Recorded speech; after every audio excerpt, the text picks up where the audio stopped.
Pemirsa, volume sampah di wilayah perkotaan Klungkung usai perayaan Nyepi dan Pawai Ogoh-Ogoh naik drastis. Dinas Lingkungan Hidup dan Pertanahan DLHP Klungkung menghitung volume sampah di kota Klungkung naik 100%. Kondisi ini membuat sampah di Tos Center Dusun Karangdadi, Desa Kusambe, Kecamatan Dawan menggunung. Dari pantauan di lapangan, gunungan sampah terlihat di selatan bangunan Tos Center. Sampah yang menggunung didominasi sampah organik berupa sisa perlengkapan upacara dan makanan.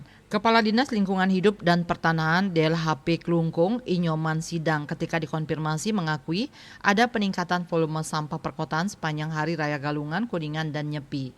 Peningkatan terjadi secara bertahap. Mulai dari penampahan Galungan hingga Kuningan terjadi peningkatan sebesar 25–35%.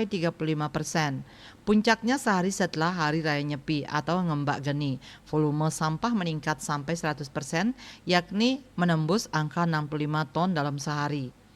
Pada hari normal, volume sampah 30–32 ton sehari. Namun saat Ngembak Geni, sampah yang masuk 65 ton ke Tos. Itu baru Ngembak Geni saja, belum saat Manis Kuningan dan penampahannya hingga sampah numpuk berbarengan. Menindaklanjuti kondisi sampah yang menumpuk tersebut, Sidang mengatakan pihaknya akan mengupayakan melakukan pengolahan secara bertahap.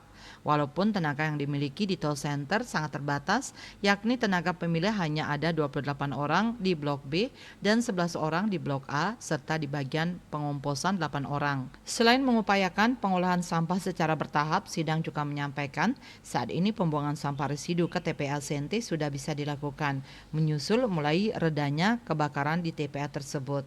Hal ini diharapkan bisa mengurangi tumpukan sampah residu di Tos Center. Denpos melaporkan.